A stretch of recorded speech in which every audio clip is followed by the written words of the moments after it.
Some people buy luxury cars to show off. Me, I bought mine to survive. After years of grinding, I finally treated myself to one thing I swore I'd own before I died: a custom matte black McLaren. That car wasn't just metal and paint, it was my therapy, my peace, my trophy.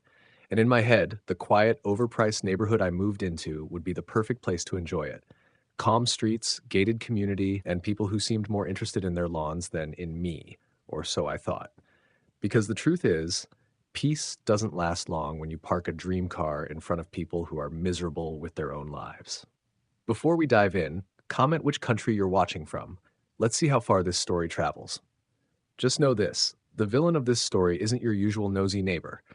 It wasn't a bored Karen with too much time on her hands. No, this time it was Randall, a self proclaimed HOA cop. Not an actual officer, not even on the HOA board, just some wannabe enforcer with a badge he printed from the internet and a neon vest that screamed midlife crisis. It started with a letter on my windshield. Not a polite one, not even close. This was pure Randall certified lunacy. Scribbled in angry handwriting, "Your car is a threat to our community. It is far too fast, intimidating to children, and violates the spirit of peaceful living. You have 2 weeks to remove it before further action is taken." I laughed. Oh, I really did.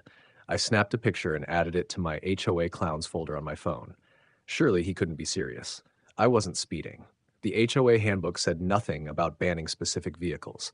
Plus, if anyone was dangerous, it was Randall, constantly blasting down the street in his beat-up Dodge Charger while yelling at kids to respect the rules. Fast forward to day 15. Coffee in hand, sunshine overhead, I stepped outside ready to enjoy the morning. Then I froze. My McLaren was wrecked. Not scratched, not dinged, wrecked. Windows smashed, tires slashed, paint stripped down like someone had gone at it with sandpaper. The whole car looked like it had been through a riot. My neighbor Denise walked up, wide-eyed. Whispering, she said, "I saw Randall out here with the landscaping guy last night. They were messing with your car. I thought it was weird." Weird? That was criminal. But instead of exploding, I smiled. Why? Because Randall had no clue I had a security camera built right into my porch light. I walked back inside, pulled up the footage, and there he was. Randall, in all his fake authority glory, hammer in hand, ranting about neighborhood safety while destroying my McLaren like a man possessed. That was the moment I picked up my phone and dialed my lawyer. Randall thought he could bully me into giving up my car. Congratulations, Randall. You just upgraded me to a brand new McLaren on your dime. When I sent the video to my lawyer, his first reaction was priceless. This guy thinks he's what, an HOA cop? He actually laughed, then told me to forward everything to the police. Property damage wasn't a small matter, especially when the bill on repairs would easily climb into the six figures. But Randall didn't just sit quietly in the meantime. No, he doubled down. The very next morning, I heard that annoying knock on my door, the kind of knock only a wannabe authority figure makes. I opened it to find Randall standing there in his neon vest, cheap sunglasses, and holding a clipboard like he was auditioning for Mall Cop of the Year. "You've ignored official HOA directives," he barked, jabbing a finger at me. "Your car endangered this neighborhood. I have the right to enforce action. Consider yourself fined." I almost choked on my coffee. Fined? By who?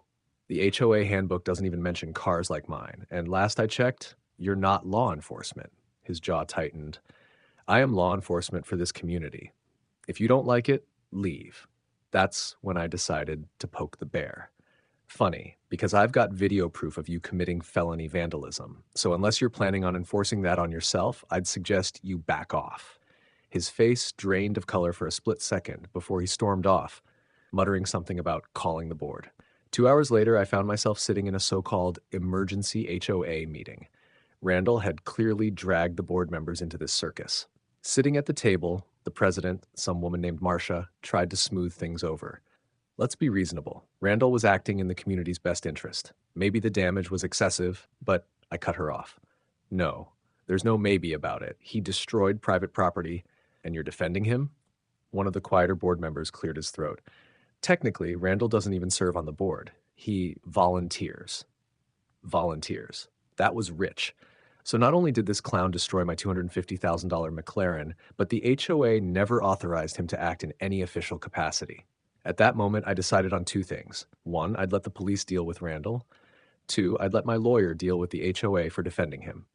And when the cops finally showed up later that week after reviewing the video I'd turned in, they didn't hesitate. Randall was cuffed on my driveway, sputtering about being framed, while the neighborhood kids pointed and laughed.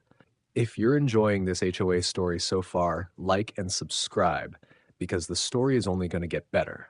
Because Randall's worst nightmare wasn't getting arrested. His worst nightmare was just beginning. The day Randall was hauled away in cuffs should have been the end, but I wasn't about to leave it at that.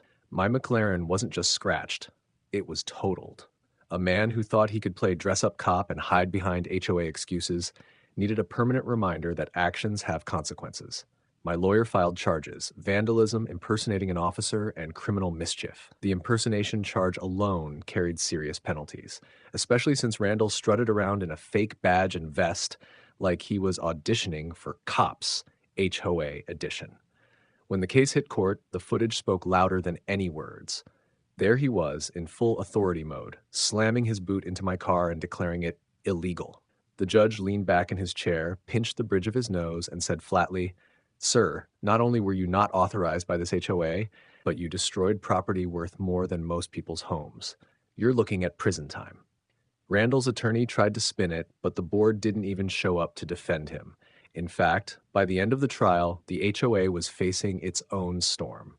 Homeowners discovered that the board had knowingly allowed Randall to parade around as their enforcer without any official capacity.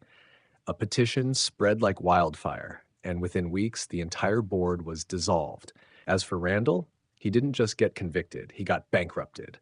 The court ordered him to pay restitution for the car, damages for impersonating authority, and legal fees.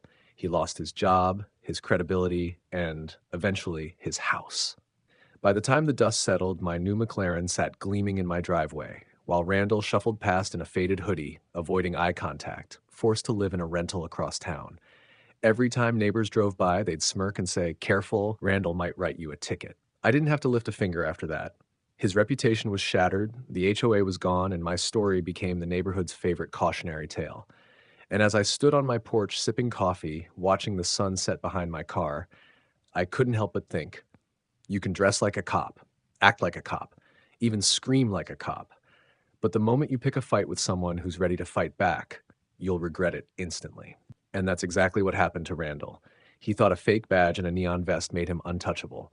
Turns out, all it made him was unforgettable, for all the wrong reasons. So I'll leave it to you. Was justice served, or do you think Randall got off easy? If someone destroyed your car, would you press charges or handle it another way? Drop your thoughts in the comments and don't forget to like and subscribe. I want to hear how you would have handled Randall. The end.